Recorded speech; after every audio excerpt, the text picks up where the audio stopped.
សម្រាប់បងប្អូនសិស្សានុសិស្សថ្នាក់ទី12ដែលកំពុងត្រៀមខ្លួនប្រឡងសញ្ញាបត្រមធ្យមសិក្សាទុតិយភូមិឬបាក់ឌុំនាពេលខាងមុខនេះសំណួរដ៏ធំមួយតែងតែចោទសួរនៅក្នុងចិត្តនោះគឺតើគួររៀនអ្វីបន្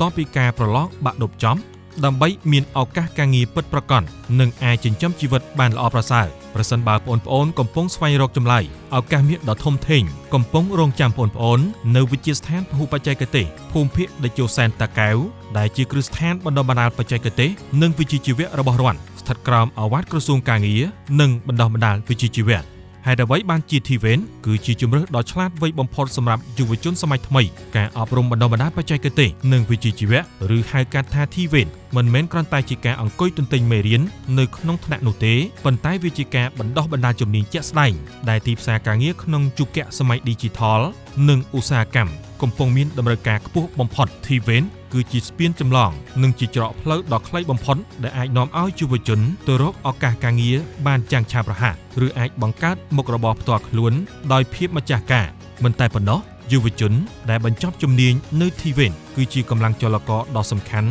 ក្នុងការជួយដល់វិស័យឧស្សាហកម្មដើម្បីបង្កើនផលិតភាពច្នៃប្រឌិតការប្រកួតប្រជែងនិងចូលរួមចំណែកអភិវឌ្ឍសេដ្ឋកិច្ចសង្គមជាតិប្រកបដោយចីរភាពជាក់ស្ដែងងាកមកស្ដាប់ការលើកឡើងរបស់កញ្ញាចិនវឌ្ឍនមេលាជានិស្សិតឆ្នាំទី2ជំនាញពេទ្យសត្វបានរៀបរាប់ពីហេតុផលដែលនាងសម្រេចចិត្តចាប់យកជំនាញនេះយ៉ាងដូចនេះថាជំរាបសួរអ្នកទាំងអស់គ្នានាងខ្ញុំឈ្មោះចិនវឌ្ឍនមេលាសិក្សានៅ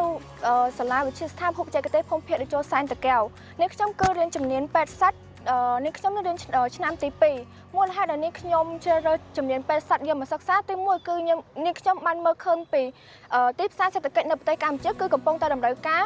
យ៉ាងខ្លាំងទៅលើការចិញ្ចឹមសត្វដូច្នេះនាងខ្ញុំសិក្សាស្វែងយល់ពីបច្ចេកទេសក្នុងការចិញ្ចឹមសត្វហ្នឹងដើម្បីចែករំលែកចំណេះដឹងថ្មីទៅកាន់ប្រជាកសិករហើយមួយទៀតមូលហេតុដែលនាងខ្ញុំសិក្សានៅជំនាញពេទ្យសត្វហ្នឹងនាងខ្ញុំស្រឡាញ់សត្វផងដែរចង់ព្យាបាលសត្វឲ្យសត្វមានសុខភាពល្អហើយក៏បំណងនាថ្ងៃអនាគតរបស់ខ្ញុំក្នុងការរៀនជំនាញពេទ្យសត្វនេះគឺនាងខ្ញុំចង់បើកជា clinic ក្នុងការព្យាបាលសត្វក៏ដូចជាលក់ចំណីលក់ថ្នាំដល់ប្រជាកសិករក៏ដូចជាណែនាំទៅដល់ប្រជាកសិករផងដែរជាក់ស្ដែងលោកជួនសុភីជានិស្សិតប្រុសដែលមកពីខេត្តកំពតកំពុងបន្តការសិក្សាជំនាញវិស្វកម្មអគ្គិសនីបានចែករំលែកទស្សនៈផ្ទាល់ខ្លួនថាជំរាបសួរខ្ញុំបាទឈ្មោះជួនសុភីជាសិស្សកំពុងបន្តការសិក្សានៅវិទ្យាស្ថានភូមិបច្ចេកទេសភូមិភាគតេជោសែនតាកែវខ្ញុំរស់នៅភូមិតុលឃុំមានជ័យស្រុកឈូកខេត្តកំពតគោលបំណងដែលខ្ញុំជ្រើសរើសយកជំនាញវិស្វកម្មអគ្គិសនីនេះទី1គឺឃើញថាទីផ្សារបច្ចុប្បន្នគឺកំពុងតែមានតម្រូវការជាច្រើននៅផ្នែកអគ្គិសនីមួយនេះនិងជាកត្តាដែលជំរុញឲ្យខ្ញុំអាចអភិវឌ្ឍខ្លួនឲ្យមានការរីកចម្រើននៅផ្នែកអគ្គិសនីនិងជួយអភិវឌ្ឍឲ្យប្រទេសមានការរីកចម្រើនឱកាសអាហារូបករណ៍ដ៏ធំធេងនិងគាំទ្រយ៉ាងពេញទំហឹងពីថ្នាក់ដឹកនាំដើម្បីគាំទ្រក្តីស្រមៃរបស់យុវជនរាជរដ្ឋាភិបាលកម្ពុជាក្រោមការដឹកនាំដ៏ឆ្លៀសវៃនិងចក្ខុវិស័យវែងឆ្ងាយរបស់សម្ដេចមហាបវរធិបតីហ៊ុនម៉ាណែតនាយករដ្ឋមន្ត្រីនៃព្រះរាជាណាចក្រកម្ពុជាតាមរយៈក្រសួងកាងារនិងបណ្ដុះបណ្ដាលវិជ្ជាជីវៈជាសេនាធិការនឹងបានផ្ដល់អាហារូបករណ៍ពិសេសរហូតដល់ជាង 6,000 កន្លែងសម្រាប់ឲ្យបងប្អូនយុវជនធ្វើការជ្រើសរើសសិក្សាជំនាញបច្ចេកទេសឲ្យស្របទៅនឹងទេពកោសល្យចំណង់ចំណូលចិត្តនិងសក្តានុពលផ្ទាល់ខ្លួនមុខជំនាញសំខាន់ជាច្រើនត្រូវបានដាក់ឲ្យយុវជនជ្រើសរើសសិក្សារួមមានកម្រិតបរិញ្ញាបត្របច្ចេកទេសនិងវិជ្ជាជីវៈ C1, C2, C3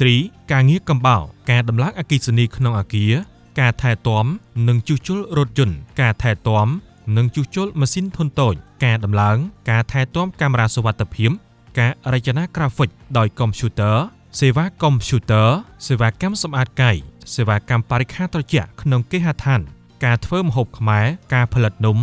និងការដំឡើងអគ្គិសនីវគ្គជំនាញដើម្បីការងារទាន់ចិន SBG ផ្នែកមេកានិកដំឡើងនិងជួសជុលរថយន្តថែទាំនិងគ្រប់គ្រងរថយន្តថែទាំ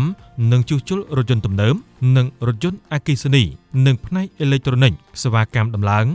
និងផ្គុំផលិតផលអេឡិចត្រូនិកដំឡើងនិងថែទាំចន្តាយន្ត ដំឡើងនិងថែទាំបរិក្ខារត្រជាក់កម្រិតបរិញ្ញាបត្រជាន់ខ្ពស់បច្ចេកទេសបរិញ្ញាបត្ររងគណនេយ្យអាជីវកម្មការគ្រប់គ្រងសន្តិសុខតាមអ៊ីនធឺណិតនិងព័ត៌មានការដំឡើងនិងថែទាំប្រព័ន្ធបញ្ជា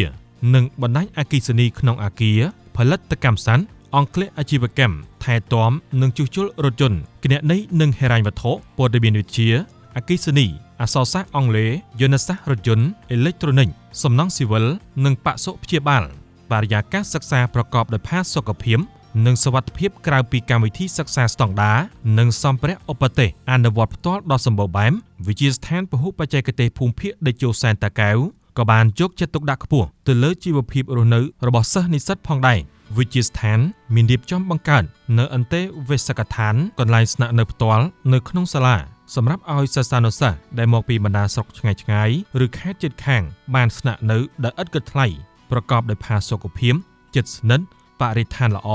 និងមានប្រព័ន្ធសន្តិសុខសុវត្ថិភាពខ្ពស់ធ្វើឲ្យមាតាបិតាអាណាព្យាបាលអាចទុកចិត្តនិងផ្ដល់ភាពកក់ក្ដៅយ៉ាងពេញលេញដល់កូនក្នុងអំឡុងពេលសិក្សា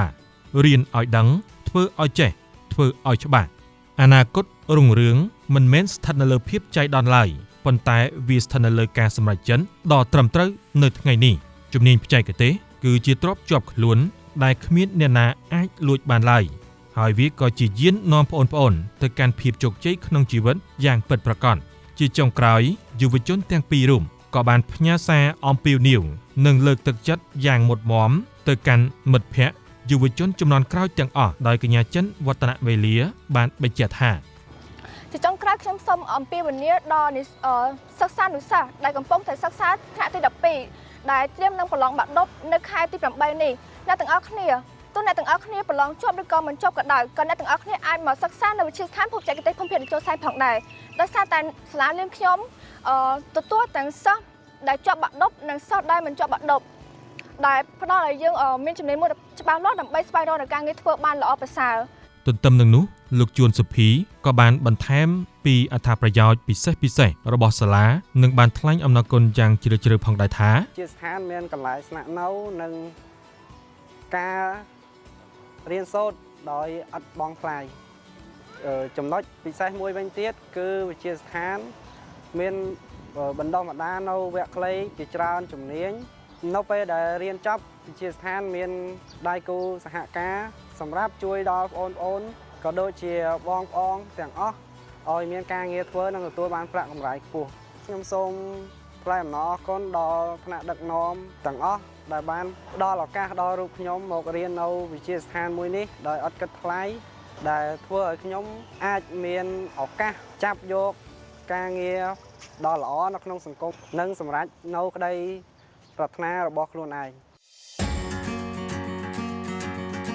កុំឲ្យឱកាសមាសរំលងហួសទៅឲ្យសោះក្រោយបញ្ចប់ការប្រឡងបាក់ឌុបសូមបងប្អូនរុះរាន់មកចុះឈ្មោះចូលរៀនចាប់យកជំនាញបច្ចេកទេសនៅវិទ្យាស្ថានភូមិបច្ចេកទេសភូមិភាគតេជោសែនតាកែវដើម្បីក្លាយជាយុវជនជំនាញនិងជាសសរទ្រូងដ៏មានតម្លៃសម្រាប់សង្គមជាតិព្រោះថាមានជំនាញពិតប្រាកដជីវិតមានភាពនឹងនរមានការងារធ្វើច្បាស់លាស់បងប្អូនអាចធ្វើការទំនាក់ទំនងព័ត៌មានលម្អិននិងចុះឈ្មោះតាមរយៈទូរស័ព្ទលេខ010 87